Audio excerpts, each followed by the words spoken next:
Bonsoir, aujourd'hui nous plongeons dans un projet stratégique de grande envergure, le raccordement de la ville de Dakhla au gazoduc africain atlantique. Un pas décisif pour l'avenir énergétique du Maroc et de toute la région ouest-africaine. Le premier sujet, le Maroc prépare un appel à manifestation d'intérêt pour raccorder Dakhla au gazoduc africain atlantique. Le ministère de la Transition énergétique et du Développement durable s'apprête à publier un appel à manifestation d'intérêt en vue de l'extension du réseau gazier national jusqu'à la ville de Dakhla, afin de permettre son raccordement au gazoduc africain atlantique, reliant le Nigeria au Maroc. L'annonce a été faite lundi, à la Chambre des représentants, par Leila Ben Ali, ministre de tutelle, en réponse à une question orale portant sur l'état d'avancement de ce vaste projet énergétique. Selon la ministre, les travaux relatifs à la première phase englobant l'axe Sénégal-Mauritanie-Maroc progressent avec constance. Elle a fait état de l'achèvement des études de faisabilité et d'ingénierie, de la poursuite des relevés sur le terrain, ainsi que de l'élaboration de l'étude environnementale et sociale. M. Ben Ali a également rappelé que son département a tenu, au cours des derniers mois, plusieurs réunions techniques, lesquelles ont culminé, à la fin de l'année 2024, par une rencontre ministérielle réunissant les pays membres de la Communauté économique des États de l'Afrique de l'Ouest CEDEAO, le Maroc et la Mauritanie. Cette réunion s'est conclue par l'adoption de l'accord intergouvernemental IGA et de l'accord avec le gouvernement OTAGA. Le gazoduc africain atlantique, dénomination désormais retenue pour ce chantier d'envergure, constitue un vecteur structurant de développement économique et industriel à l'échelle régionale. Il devrait, selon M. Ben Ali, favoriser l'accès à l'électricité, stimuler l'activité dans les zones traversées et créer des débouchés professionnels durables.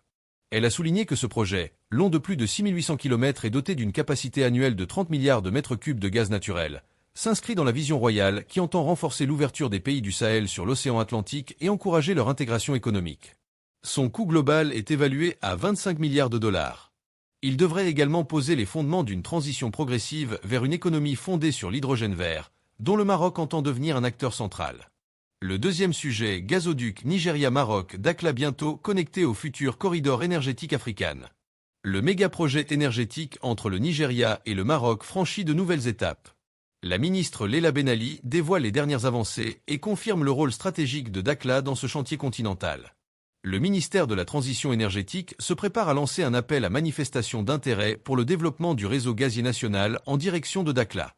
Le but, relier cette ville du sud au futur gazoduc Nigeria-Maroc, rebaptisé gazoduc africain atlantique, l'annonce a été faite par la ministre Leila Ben Ali ce lundi à la Chambre des représentants. Le projet avance concrètement sur l'axe ouest africain. Les études de faisabilité, d'ingénierie et d'impact environnemental sont bouclées. Des travaux de terrain sont déjà engagés.